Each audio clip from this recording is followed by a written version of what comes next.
क्योंकि जब मुल्क की जब मुल्क में इस्तेहकाम होगा, जब मुल्क के अंदर माली इस्तेहकाम होगा तो हमारी दिफा भी मजबूत होगी। मैं ये खुशी से कहती हूँ कि हमारी हुकूमत ने दफाई बजट में इजाफा किया, इससे भी ज़्यादा और इजाफा करें तो बेहतर है। हमने कैंसर को सियासी मकासद के लिए इस्तेमाल नहीं किया। हमने कैंसर जैसे मुज़ी मर्ज पर जो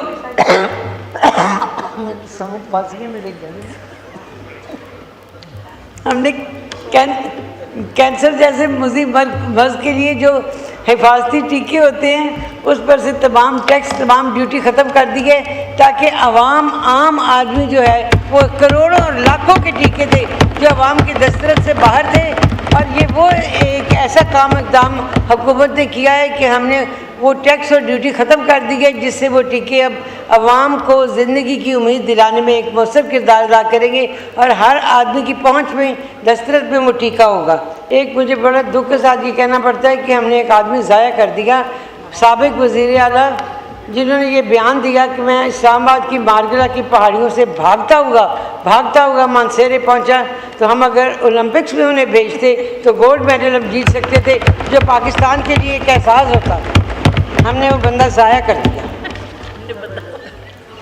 इतना तेज़ रफ्तार वज़ीर आला था, तो हमें तो उन्हें भेजकर मेडल जीतना चाहिए था। हमारे हिस्से में हर बार IMF की सख्तियाँ आईं। मैं तो कहूँगी कि सियासी अदम इस्तेहकाम इस मुल्क के लिए। ताहिरा औरंगज़ेब साहिबा। थैंक यू डिप्टी स्पीकर साहब। बिस्मिल्लाहिर्रहमानिर्रहीम।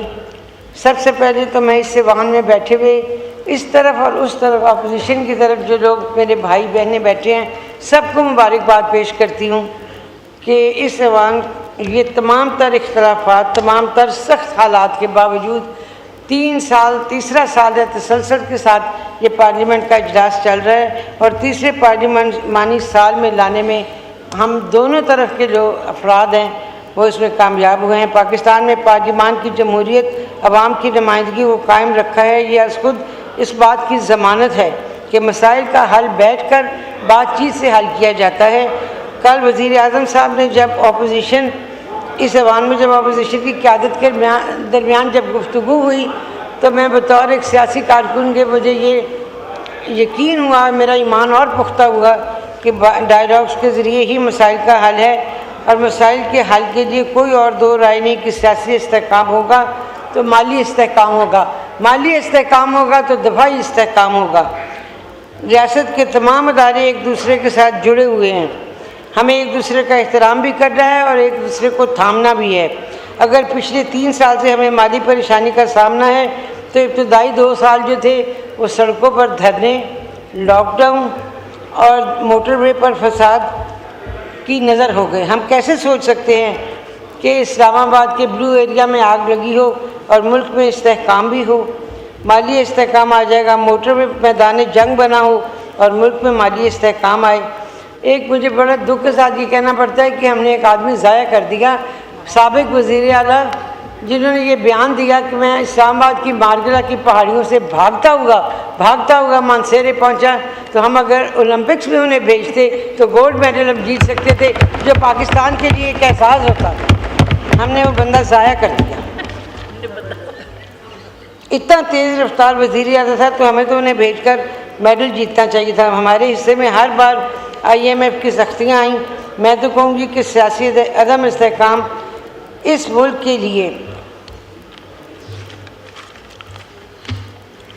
दुश्मनों की हौसला अफजाई करता है। हम जब देखते हैं कि पाकिस्तान के अंदर सियासी अदम इस्तेहकाम होता है, हम कमज़ोर होते हैं, तो दुश्मन कभी मशरक़ी तरफ से कभी मगरबी तरफ से पाकिस्तान पर हमला आवर होते हैं। और ये हमले जो हैं, अल्लाह ताला पाकिस्तान के अस्करी क़यादत को इसी तरह मुतहिद और कायम रखे जिस तरह से फील्ड मार्शल जनाब सैयद आसिम मुनीर साहब ने मार्का हक पाकिस्तान के लिए लड़ा और हम जीते। अपने से 10 गुना ज़्यादा बड़े मुल्क के साथ हमारा मुकाबला था, जो माशी लिहाज से भी हमसे बहुत बड़ा था, लेकिन हम उससे मार्का हक भी जीते और बुनियानुल मरसूस भी जीते। मैं ये खुशी से कहती हूँ कि हमारी हुकूमत ने दफाई बजट में इजाफा किया, इससे भी ज़्यादा और इजाफा करें तो बेहतर है, क्योंकि जब मुल्क की जब मुल्क में इस्तेहकाम होगा, जब मुल्क के अंदर माली इस्तेहकाम होगा तो हमारी दिफा भी मजबूत होगी। जनाब स्पीकर, मैं तेज़ी से बदलती हुई मशरक़ी वस्ता की सूरत हाल पर भी बात करना चाहूँगी कि जब मशरक़ी वस्ता में सूरत हाल बदली तो उसका इनडायरेक्ट जो असर है पाकिस्तान के अवाम, पाकिस्तान की हुकूमत, पाकिस्तान के माली इस्तेहकाम पर भी पड़ा। जब मशरक़ी वस्ता में ये हालात हुए जंग के, तो उसमें बिलाशुबा पाकिस्तान के अवाम ने और पाकिस्तान की गवर्नमेंट ने भी मुश्किलात देखी और वो तमाम तकालीफ सही, वो डायरेक्ट उसके असरात हम पर पड़े। 3 सालों में सियासी तनाव, माशी असर, इस्तेहकाम और दफाई चैलेंज इस हुकूमत और इस अवाम ने मिलकर सहे। हमारे इत्तेहाद का फल आज ये मिल रहा है कि हमारे हालात सेहत की जानब बहुत तेज़ी से अच्छाई की तरफ गामजन हैं। आपने देखा होगा कि पाकिस्तान के अंदर आबादी का बेहंगम फैला हुआ है और ख़ास तौर पर इस्लामाबाद के लिए जो हुकूमत ने इस वक्त सेहत की मद में बजट 53% रखा है, उसमें सबसे पहले ये है कि जो अमराज़ कल्ब का है हॉस्पिटल, उसके 1.5% पर उसका बनाने का ऐलान किया गया। इससे पाकिस्तान में इस्लामाबाद और रावलपिंडी के लोग इस्तिफ़ादा नहीं हासिल करेंगे, गिरदोनवा के लोग भी इस्तिफ़ादा हासिल करेंगे। और इसके अलावा मैं आपको एक और बात कहना चाहूँगी, ख़ास नुक्ता है, हमने कैंसर को सियासी मकासद के लिए इस्तेमाल नहीं किया। हमने कैंसर जैसे मुज़ी मर्ज़ पर जो